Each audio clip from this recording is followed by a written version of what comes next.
Alright, so here we are, just now finishing up the initial tutorial area for the engineer ABASUXX. We're going to get on down to Nexus now, to the planet, and we will start doing some of the quests there. And you'll get an idea of some of the engineer gameplay, the kind of stuff you can do with that.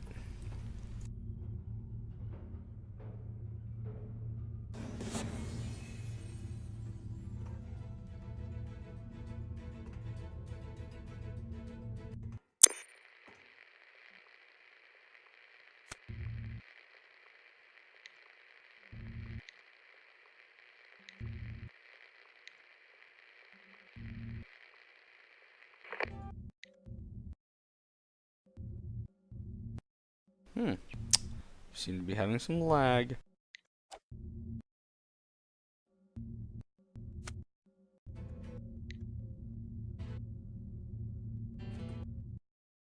Which is kind of weird. So, I just leveled up to level 3, so that means that I now unlocked my This settler gloves is ready to work. gear spot. My attributes got increased. I got a new ability called Zap. I got a Now get out there and do some damage. look at that. Caught up.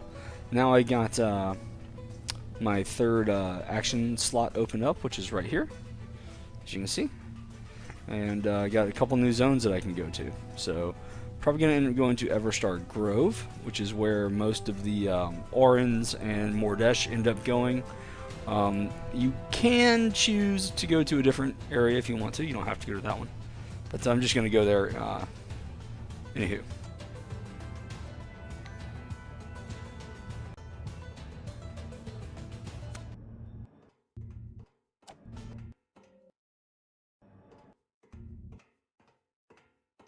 And it seems that the sound is lagging again.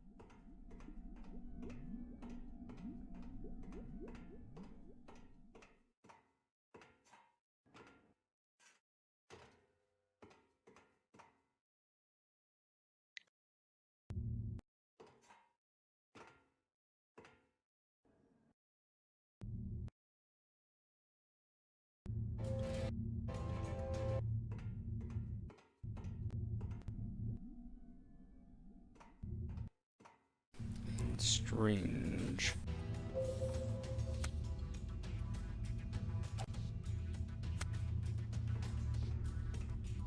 Aid me and discover the darkest mysteries of alchemy. And that pay well, too.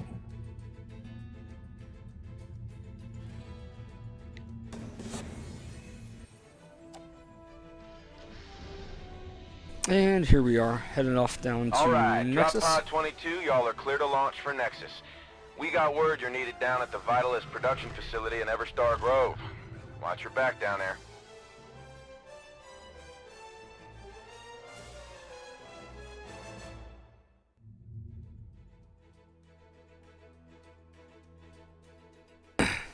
Here we are, down on the planet. So the starting areas are fairly interesting. There's a lot of quests.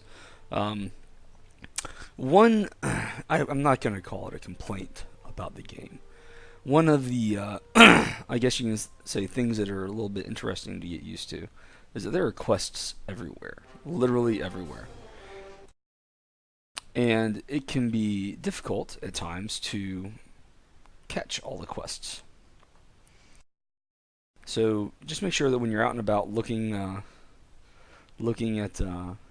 around for things to do, just make sure you look out for the icons that are over people's heads. Typically either exclamation points or check marks. Okay? So here I am. I'm in the Mordesh starting area. It's really close to the orange starting area geographically, and it has some of the same characters that you'll run into. Seems like the sound has crapped out, but again, it is a beta, so they're still doing some tweaks and all that fun stuff. So here we are, the Mordesh. They create this fluid called Vitalis, and that's the stuff that flows through the little test tubes in their arms and their hair and their face that keeps them alive.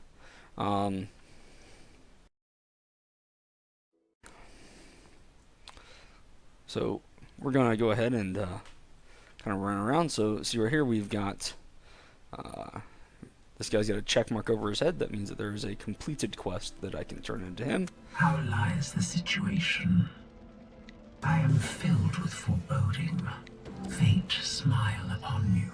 And then that gives me another quest to go over here and talk to Lucas. How goes it? Clearly, you are succeed in this. It is the only solution.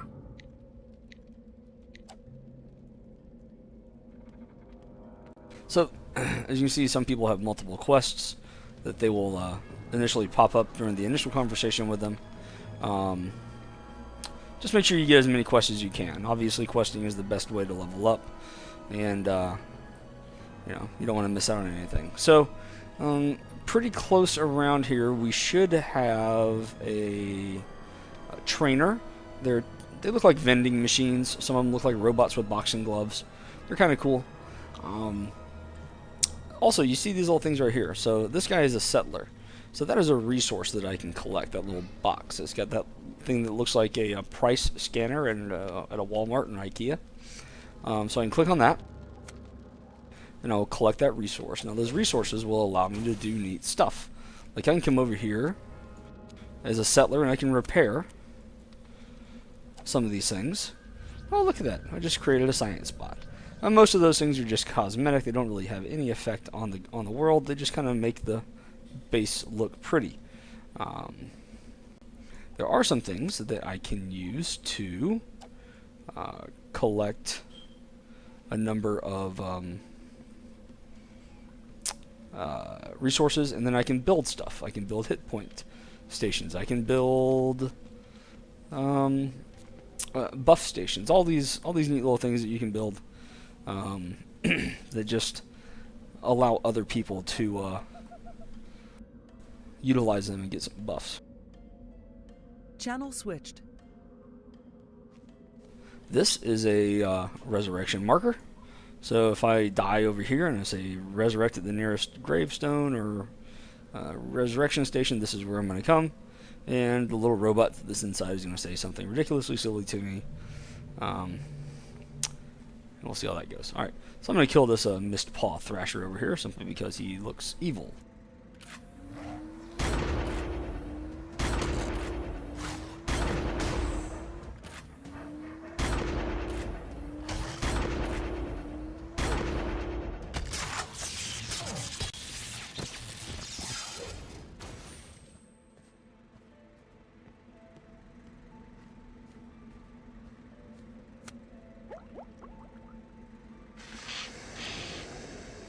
So, remember, I'm playing as an exile, and typically the exiles here are seen to be the good guys, or the nice guys. Not necessarily good because they're basically, I guess they're breaking the laws of their government, but, you know, still, the nice people. However, this quest has me poisoning infected alchemists to take them out of their misery.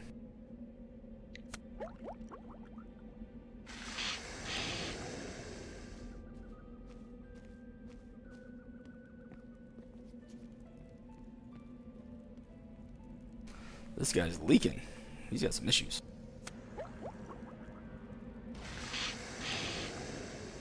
But they seem to be very happy that I'm taking them out of their misery, so I don't feel too terribly bad about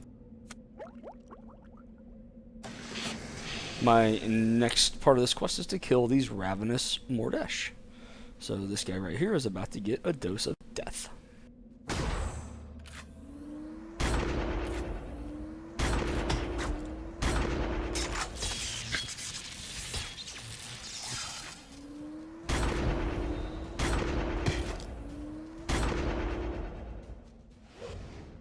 So if you see the telegraph, yes, Len, I said telegraph again, get used to it.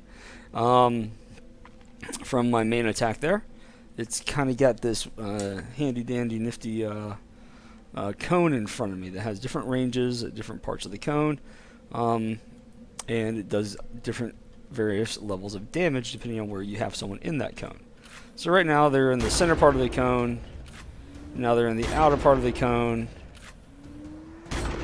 So the closer to the center part of the cone you get, the more damage they do.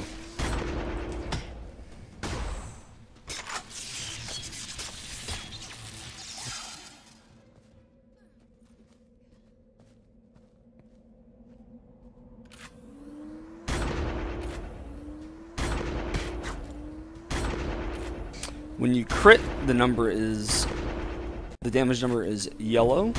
Doesn't tell you any other way that you crit other than it just is a yellow number.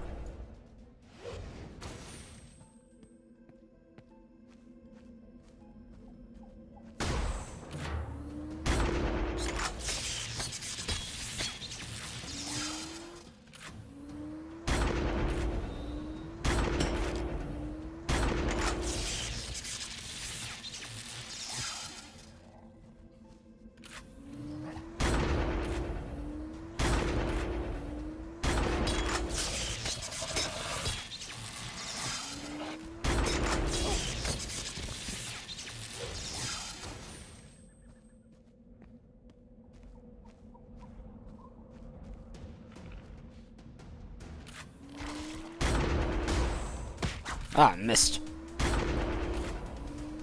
So, as you see, even though this is my target, I still missed him with my attack.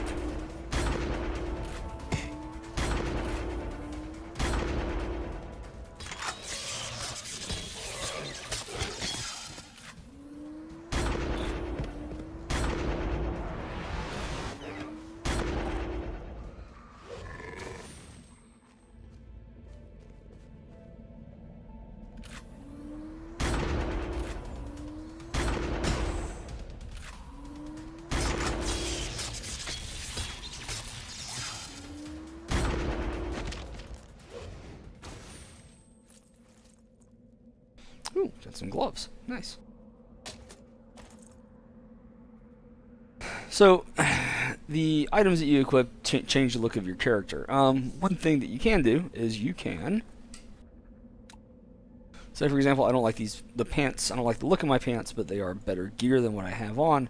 If I want them to look like, say, crude iron flexi pants... Ooh, wait, well, actually, these are better. Hold on a second. So let's say I don't like those. I don't like how that looks, right? I can come over here to my costume area. Oh, I don't have costumes yet. That's right, you gotta be higher level. But you can actually you can imprint the looks of items into a costume, and then you can wear that costume. So you get cosmetic clothing. And you can utilize any piece of gear to imprint. So you don't just have to buy cosmetic clothing like in Lord of the Rings Online. You can, say you pick up a nice piece of gear, but it's lower level than what you have, but you like how it looks. You can go ahead and drag that over to the costume area, and it will put that look on your equipped piece of gear. So it's kind of nice.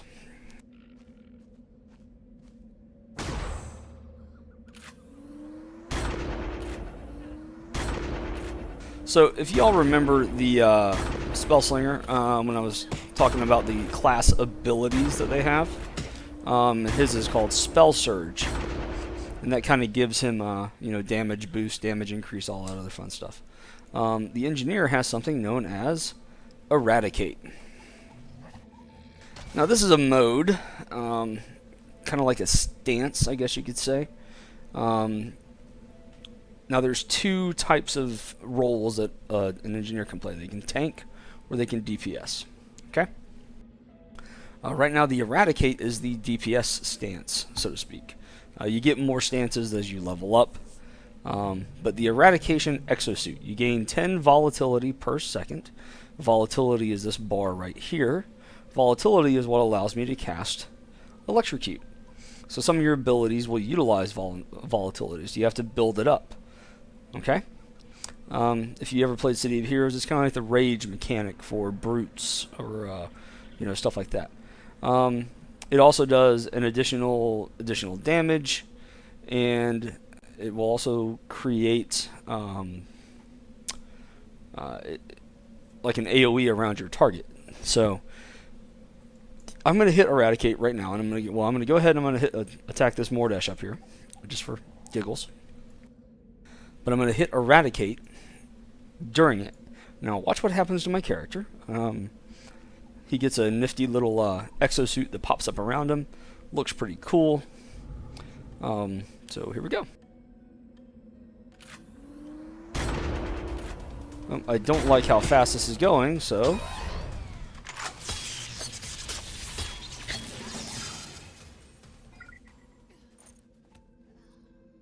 there's my exosuit. Now these exosuits change how they look as you level up, which is kind of cool. Now I haven't gotten to the point yet where I have my robots that I can summon. Those are actually powers that I can learn later on. So for example, in Assault here, I can get Artillery Bot. Okay? So that's my DPS bot that's unlocked at level 6. In Support, I can get my Bruiser Bot. That's unlocked at level 4. So in one more level, I'll get my Tanking Bot. Utility, I get my Diminisher Bot. That is a debuffer. Okay? It also snares people. Snares bad guys. My Repair Bot, that's a healing robot.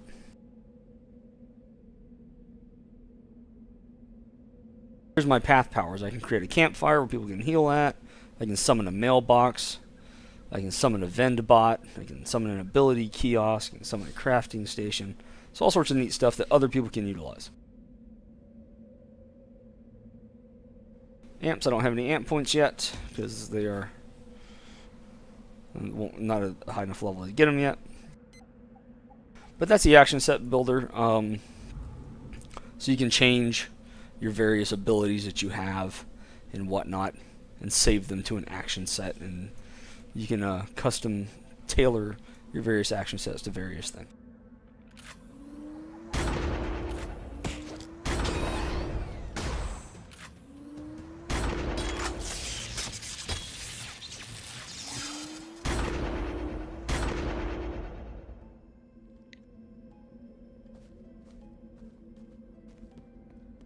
So as I'm going through, I'm going to go ahead and collect some of these resources. Ooh.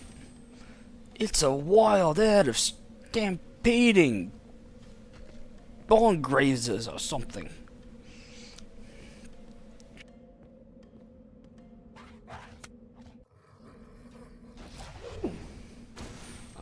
So now, see that little effect? That means that I'm in an area that is giving me some kind of weird debuff here. Yeah, the servers are getting laggy.